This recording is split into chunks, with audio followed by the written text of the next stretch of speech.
So today we're speaking with Jane Caro, and very excitedly one of our influencers for the style of Mrs. V.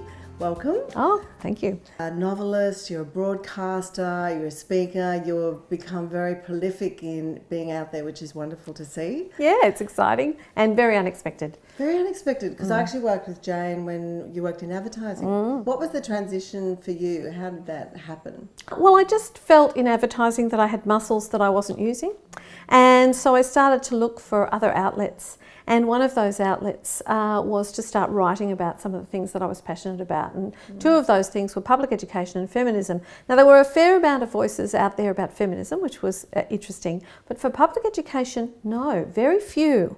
And so that's sort of where my first opportunity came along. So who knew that just by, speaking up about what you really cared about, you could start a career. What was the education part for you? What was the thing that got you going, why you had to have that voice? Well, it was the equality of opportunity, that I cannot bear the idea of children being denied opportunities simply because they were unlucky in the lottery of birth. Right, that really upsets me, that whole idea.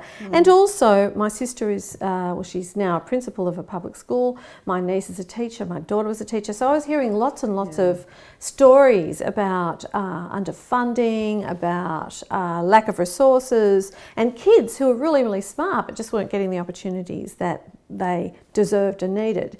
And it broke my heart. And they can't speak, because if you work for the government, you're gagged, you can't speak to the media. And so government teachers have a real disadvantage. They can't speak up on their own behalf. Their union can, their principal organisations can, but it's always seen as vested interest. But I can speak up on their behalf. Yes. So I started to. It's interesting, I didn't realise that they couldn't speak out. So No. It's been a great cause that you've been doing. So the reason why you joined Mrs. V obviously was to bring that voice to women over 40.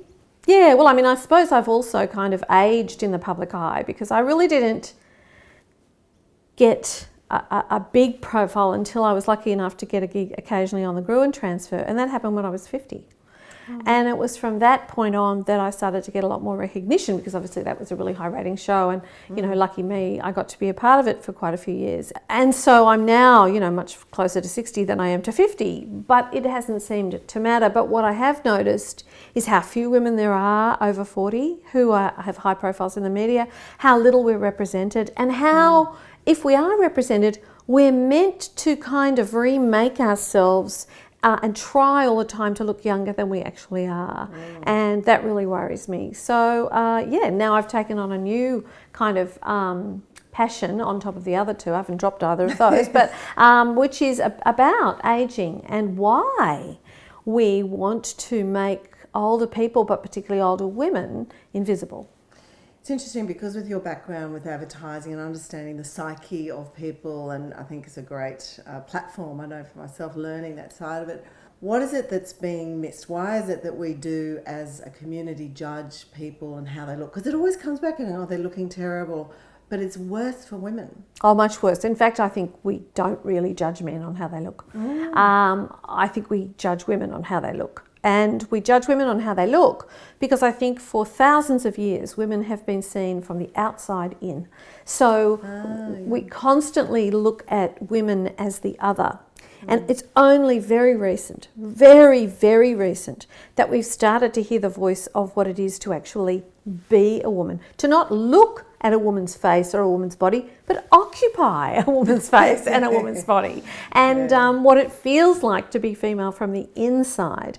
And so it's moving from woman as object to woman as subject. And one of the reasons people still have problems with that is we still vastly hear male voices in the media, in public life, in business, in government. It's still much more often to hear men than women. And so it's still woman as the viewed. Yes, it's interesting, isn't it? Yep, and so I think that's why our currency became so much our attractiveness or lack thereof. And I think one of the great liberating things about getting older is how you look is much, much less important than who you are, what you've learnt, what you do, what you know, what you've experienced, and how you can communicate that. It's interesting because that's the one thing that I've found is that I have greatest self-acceptance and self-love for myself.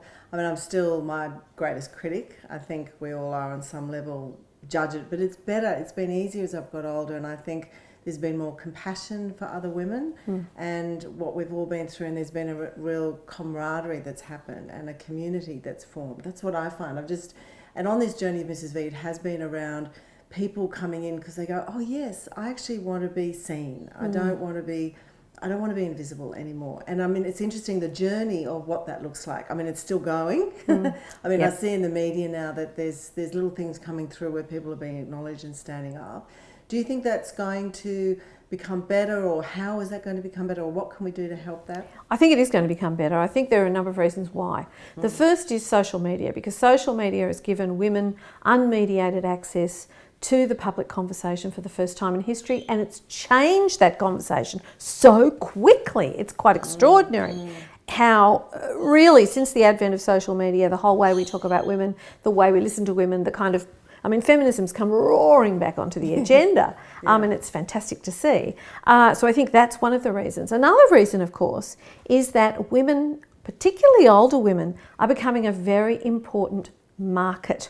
The generation, particularly of women over 50, for example, are the first generation in the West anyway who have worked for money for most of their lives in any great numbers. Prior to the generation that's 50, women didn't work for very long. They often got fired when they got married or pregnant. Yes. They didn't have their own money. They got housekeeping from their husbands. Now, in large numbers, these women have worked for themselves or worked for money all their lives. They are now getting to retirement age. Now, not only are they getting to retirement age and they have some super, some of them do, there are lots of poor old women as well, but there's a larger number of wealthy women with their own money for the first time in history, but they're living longer than their husbands, so they're getting left lots of money by their husbands and they're getting left lots of money by their parents. Business is recognising that this women over 50 is becoming a very powerful market. They're educated, they're articulate, they're bolshy, and they're not spending their money on their grandchildren. They're spending their money on themselves. They've got time at last to go and enjoy what they want to do. Look at what's happening with writers' festivals. They have gone off. Why? Because women over 50 love reading and they love ideas and they love writers and they want to do things like go with their girlfriends away to, Byron Bay Writers Festival the weekend. The theatre is going to benefit. A lot of areas that older women are really interested in are going to take off because they have money, but they have what women never have until they get to be over 50, which is time. I love that. So true. It's just so true. It's interesting from my journey going through and speaking with, obviously we're getting brands and sponsors on board with Mrs. V just to help spread the message and to fund it, of course. Yeah. But the other part is there's a lot of our journey has been educational. Because they've gone, really, a third of Australians are over 50 of women? It's like, really? Like, yes, speak to us, because no one is speaking with us. And don't patronise us. Yeah. And don't think we're only interested in superannuation products and cruises. Please don't think that's all we're interested in. It's true. And I think that's my passion, is to bring that sexiness back into it. Like, we are still sexy, creative, wonderful women, and we want to be treated as such. And I think it's an ongoing journey. I know it's still, the thinking is still out there, but it's at least there's a start, which is, as you said, it's happening. Well, there is no sexier mind on the planet than that of an experienced, articulate, educated woman over 50. Yes, absolutely. Thank you so much. We want to talk to you again about everything, and stay tuned for our next interview.